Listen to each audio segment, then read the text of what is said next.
네, 일단 수급을 보자면 최근에 외국인의 대규모 순매도가 이어지고 있죠. 어제도 5천억 원대 순매도, 반면에 어제 기관에서는 또 5천억 원의 순매수를 하면서 지수 방어를 어느 정도는 그래도 좀 해줬는데, 오늘도 일단 순매수와 매도가 엇갈리고 있는 상황입니다. 800억 원대, 190억 원대. 어떻게 봐야 될까요? SK증권 영업부 PIB센터의 김우식 차장 연결이 되어 있네요. 안녕하세요. 네, 안녕하십니까. 네, 오늘 포인트 어떤 단어입니까? 예, 오늘 수급 포인트는 어제의 연장선이 되겠죠. 터키입니다. 터키. 예, 여전히 환율이 문제인 거죠. 오늘 시장의 분위기는 어제와 좀 지수상으로는 비슷하지만 수급 흐름상으로 놓고 본다 그러면은 크게 진비 없는 상황이죠. 비차익 프로그램 매도를 동반한 외국인 매도가 여전히 나오고 있다. 지금 현재 시간으로 10시 20분인데 지금 한 800억 이상 나왔다는 얘기는 오늘도 일단 상당수 매도는 예고가 된 거죠. 잘 소환하고 있습니다만은 무겁습니다. 전체적인 분위기가. 낙폭이 컸던 종목들만 제한적인 반등이 겨우 나오는 어떤 그런 관망차 정도로 보입니다. 어제 그리고 오늘 외국인 매도가 이렇게 현물 매도 쪽으로 대규모로 나오고 있는 것은 뭐 다 아는 얘기죠. 신흥국 리스크입니다. 또 그러다 보니까 거기에 따른 원화 약세의 영향인데, 외국인이 만약에 우리나라 주식을 회사를 사야 된다 그러면은 뭐 다른 변동성 요인이나 유동성을 제외하고 본다 그러면은 첫 번째는 기업의 실적이겠죠. 실적이 좋아야 되고, 두 번째는 환율입니다. 우리나라 기업의 실적이 나날이 증가한다 그러면은 왜 안 사겠습니까? 펀더멘탈에 기초한 어떤 롱턴 자금 같은 경우는 충분히 들을 것이고, 또 환율에 민감한 어떤 그 외국인의 단기 세력들 환차익만 누릴 수 있다면은 언제든지 들어오겠죠. 그럼 지금 현재 국면은 어떤 상황인가? 지금 현재 우리나라 실적 발표 시즌 들어갔지 않습니까? 사실 발표하는 기업마다 부진합니다. 뭐 우리가 확인하고 있지 않습니까? 부진한 실적을 내고 있고, 물론 4분기라는 어떤 계절적인 요인도 있긴 하지만은 대부분 다 부진하고 있죠.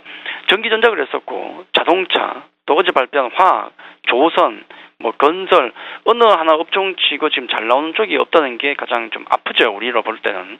지수 전체로 놓고 볼 때는 우리가 지금 싼 영역에 들어가 있다, 지금 그렇게 보고 있습니다. 싸다라고 보고 있거든요. 하지만 기업들의 실적 컨센서스가 계속 낮아지고 있기 때문에 지금 우리가 싸다고 얘기하는 것이 과연 나중에 더 쌀 것인가, 여기에 대한 좀 의구심이 조금 있다는 거죠. 요 문제가 좀 있고, 두 번째로 환차익을 노리고 들어오는 단기적으로 들어오는 세력 입장에서 본다 그러면은 지금은 오히려 환차손을 염려할 정도로 신흥국 통화 가치가 가파르게 올라가고 있다는 게 문제가 되고 있죠. 중기적으로 이제 국내 기업들 실적을 보러 들어오는 롱텀한 세력들은 조금 더 두고 봐야 되겠죠. 확인 과정이 더 필요하니까.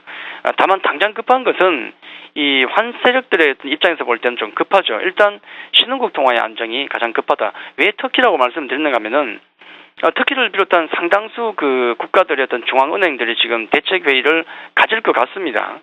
특히나 28일 오늘이죠.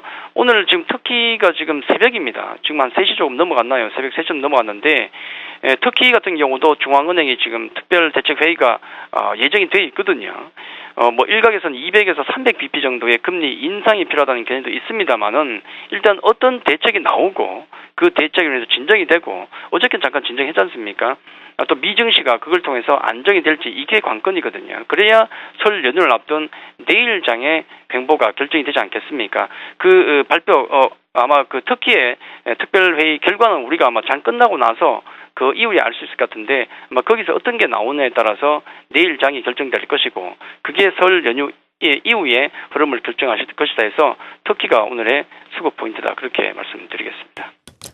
네, 그리고 오늘 이 시각 현재 업종 종목별 동향과 전략까지 오늘은 묶어서 설명을 해주시죠. 예, 뭐 전략이나 업종 동향 큰 변화 있겠습니까만, 오늘도 외국인들 흐름 보시면은 대부분 다 매도 업종이 많죠. 운수장비, 뭐 전기전자 서비스, 철강, 통신건설, 화학, 전기, 가스 등을 제외하고는 매도가 나온다 보시면 되고요.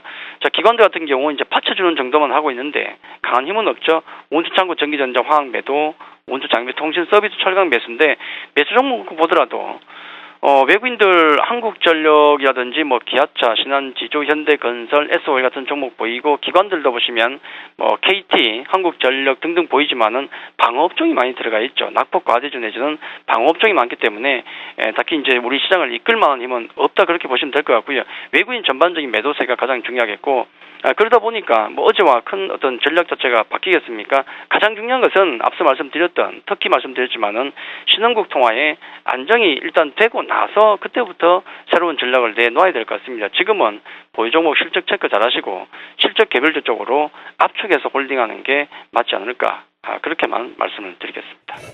네, SK증권 영업부 PIB센터의 김우식 차장이었습니다. 고맙습니다. 감사합니다.